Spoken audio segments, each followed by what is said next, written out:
सनम तेरी कसम 2025 एक नई प्रेम कहानी भूमिका 2016 में आई फिल्म सनम तेरी कसम ने दर्शकों के दिलों में गहरी छाप छोड़ी थी। इंदर, हर्षवर्धन राणे और सारस्वती सारू मावरा हॉकेन की दर्द भरी प्रेम कहानी ने हर किसी को भावुक कर दिया था। फिल्म के अंत में सारू की मौत के बाद इंदर अकेला रह जाता है, लेकिन उसकी यादें ताउम्र उसके साथ रहती हैं। सनम तेरी कसम 2025 की कहानी इंदर के जीवन में आगे क्या होता है, इस पर आधारित हो सकती है। कहानी की शुरुआत। फिल्म वहीं से शुरू होती है जहां पहली फिल्म खत्म हुई थी। इंदर अब भी सारू की यादों में खोया रहता है। वह अपने वकील के पेशे से दूर हो चुका है और एकांत में रहने लगा है। उसके लिए दुनिया में अब कुछ भी मायने नहीं रखता, क्योंकि उसने अपने जीवन का सबसे अनमोल रिश्ता खो दिया है। सारू की कब्र पर रोज जाकर वह घंटों बैठा रहता है, उससे बातें करता है, जैसे वह अब भी उसके साथ हो। समय बीतता जाता है, लेकिन इंद्र का दर्द कम नहीं होता।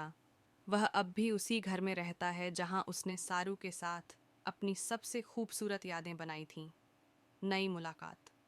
इंद्र की जिंदगी में एक मोड़ तब आता है जब उसकी मुलाकात एक युवा लड़की आर्या से होती है। आर्या, नई अभिनेत्री, एक खुशमिजाज, जिंदा दिल और साहसी लड़की है जो जीवन को पूरी तरह जीने में विश्वास रखती है।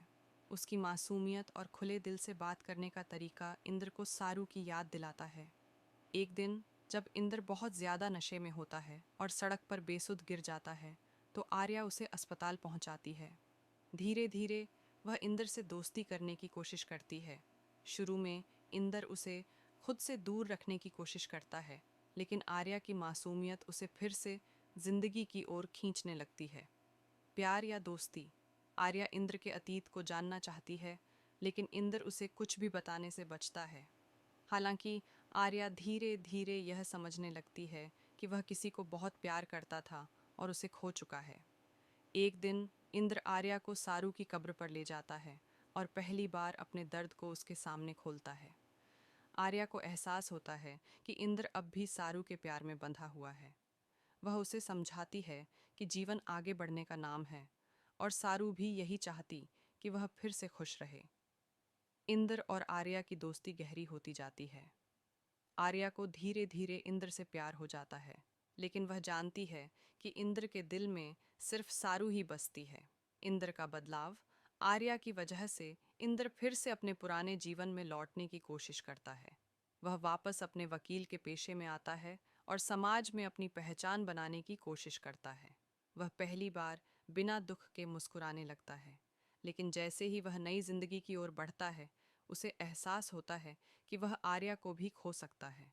उसे यह डर सताने लगता है कि अगर वह किसी से दोबारा प्यार करेगा, तो उसकी किस्मत फिर से उसका साथ छोड़ सकती है। संघर्ष और एहसास। इंद्र और आर्या के बीच एक भावनात्मक टकराव होता है। आर्या उससे पूछती है कि क्या वह कभी अपनी जिंदगी में आगे बढ़ेगा या हमेशा सारू की यादों में खोया रहेगा। इंद्र इस सवाल का जवाब नहीं दे पाता। उसे एहसास होता है कि वह फिर से प्यार करने से डर रहा है, क्योंकि वह खोने के दर्द को दोबारा सहन नहीं कर सकता। वह आर्या से दूर जाने का फैसला करता है। आर्या, जो इंद्र से सच में प्यार करने लगी थी, टूट जाती है। वह उसे आखिरी बार कहती है, अगर तुम वाकई मुझसे प्यार नहीं कर सकते, तो कम से कम खुद से प्यार करना सीखो, क्योंकि सारू भी यही चाहती थी। परिणाम। इंद्र खुद से संघर्ष करता है और आखिरकार यह समझता है कि सारू कभी नहीं चाहती थी कि वह पूरी जिंदगी अकेला रहे। वह आर्या को ढूंढता है और उसे बताता है कि वह सारू को कभी नहीं भूल सकता, लेकिन इसका मतलब यह नहीं कि वह जिंदगी से हार जाए। वह पहली बार अपने डर से बाहर निकलकर प्यार को एक और मौका देने का फैसला करता है। फिल्म का अंत एक खूबसूरत मोड़ पर